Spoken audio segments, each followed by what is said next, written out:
الله. يا سلام، تسلم ايدك عماد والله. عماد ده ايه؟ عماد ده تنساه خالص. صحيح. عماد اللي عرفته ما كانش طباخ ماهر كده. كويس ان الشغالين لسه واخدين اجازه علشان اتعرف على بقيه مهاراتك دي. لا ولسه. انت عارف لما ماما الله يرحمها توفت، ابويا ما رضيش يزعلني ويجيب لي بنات اب.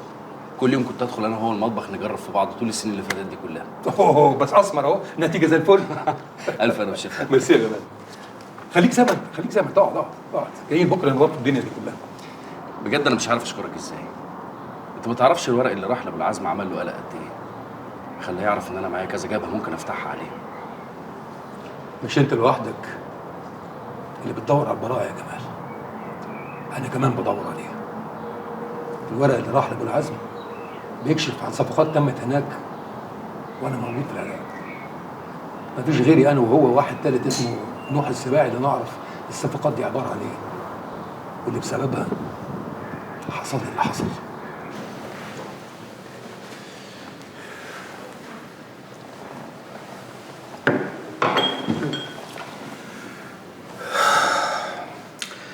تتضايق لو قلت لك اني ما استاهلش كل اللي انت عملته معايا؟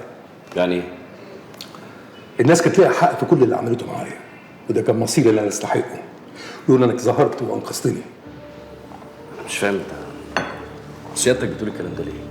في بدايه الغزو الامريكي للعراق كنا من جانبنا بندعم المجاهدين العراقيين دعم جامد قوي، طبي ومعنوي وترحيل سريع لاسرهم.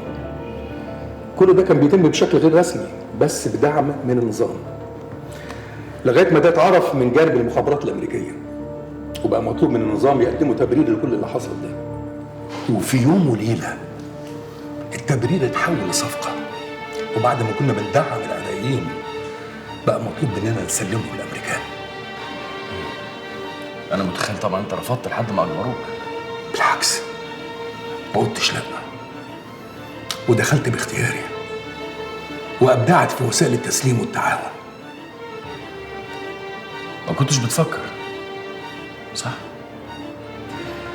كنت طول الوقت بتحاول تمنع نفسك، حتى لما كان بيجي صورة في خيالك لواحد بيترجاك ترحمه كنت بتحاول تتوه عشان ما تتضايقش من اللي بتعمله فيه.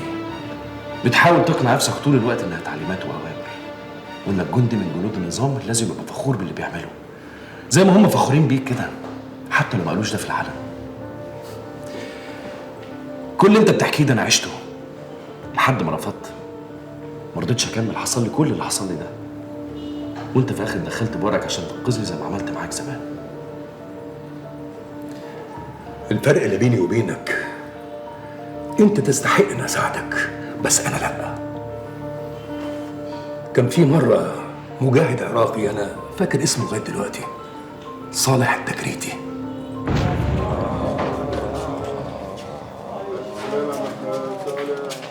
شدوا حيلكم يا رجاله وبالشفا ان شاء الله. الشكر لله.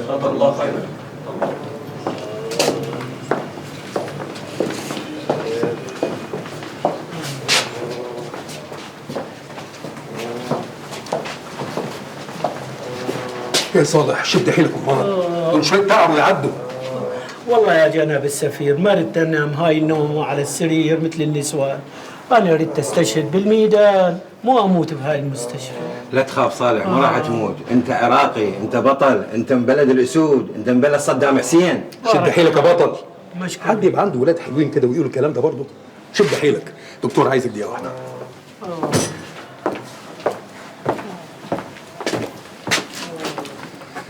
صالح حالته ايه؟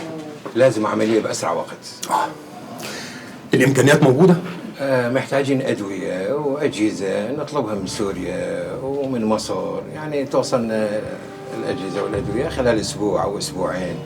وانت عارف يا سعاده السفير ظرف الحصار يعني، والامكانيات محدوده. كله من جيبي الخاص وعلى حسابي انا. ارجوك يا دكتور الله علشان خاطر ولاده. الله يبارك فيك سعاده السفير. وعمل العمليه وخرج سليم واطمنت عليه. وبعد خروجه بيومين 2 بس اتصلت بيهم وبلغتهم عن مكانه. وانت بقى بتحكي لي ليه؟ بتفكر تعملها معايا بعد ما ساعدتني؟ اطلاقا يا جمال، انا بس بوريك انا وصلت لفين، وما اعتقدش ان في درجه اقذر من كده ممكن اي بني ادم ينزل لها. انا عمري ما كنت اتخيل اللي بتحكيه ده ابدا. ده لولا اللي انت حكيته بنفسك عمري ما كنت هصدق. هي دي الحقيقه. وانا اللي فاكر عمليه انقاذك دي انضف حاجه عملتها في حياتي. ده مفيش حاجه نظيفه في الدنيا بقى. بس ولا يهمك، كل واحد فينا عنده اللي يتكسف يحكي عن نفسه. القوي بس هو اللي بيتكلم، وانت اتكلمت. دلوقتي بقى انت مش خايف الورق اللي بعته ده يورطك معايا؟ انت اللي شجعتني يا جلال. بس المره دي مش هيبعتوني عشان انقذك، المره دي هكون لوحدك. يمكن ده يبرئني من الجرائم اللي عملتها. انا اسف جدا يا جمال، اسف اني ازعجتك معايا. ملوش لزوم تتاسف. كل واحد فينا محتاج يتكلم ويحكي عشان يخفف الحمل اللي شايله ويبطل يهرب. مش عيب نحكي على فكره، بالعكس ده اول طريق البراءه اللي بندور عليه.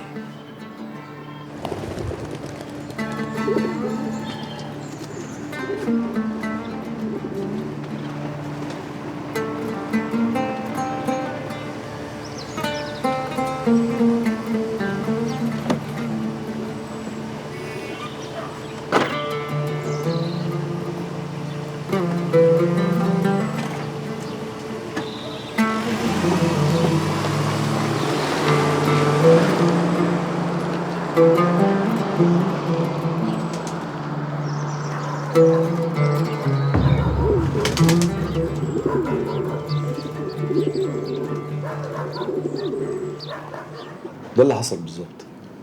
ومن ساعتها ما بتردش على الموبايل. رحت لها الشغل قالوا لي واخده اجازه مفتوحه. انا عايز اطمن عليها بس. طمن يا اشرف، ربع كويسه. بص يا ليلى، انا عارف ان انتوا صحاب واخوات كمان، وانا حكيت لك اللي حصل بالظبط.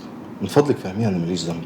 انا اللي فهمته من كلام ربع انها مصدقه قوي مشاعرك ناحيتها، بس خليني اكلمك بصراحه.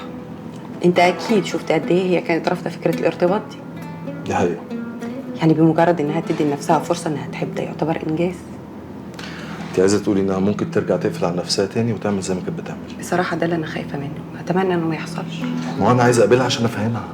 ما ينفعش تحكم عليا في حاجه حصلت قبل ما نعرف بعض اصلا. هو فعلا الموقف سخيف جدا. انا عارف انه سخيف يا ستي، بس طب ايه الحل؟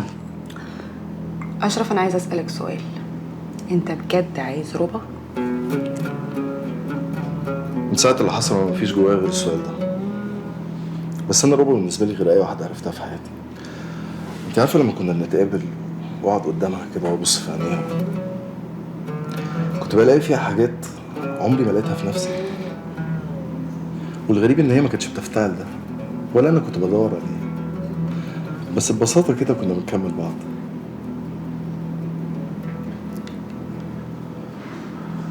انا مش عارف اعمل ايه. ساعديني.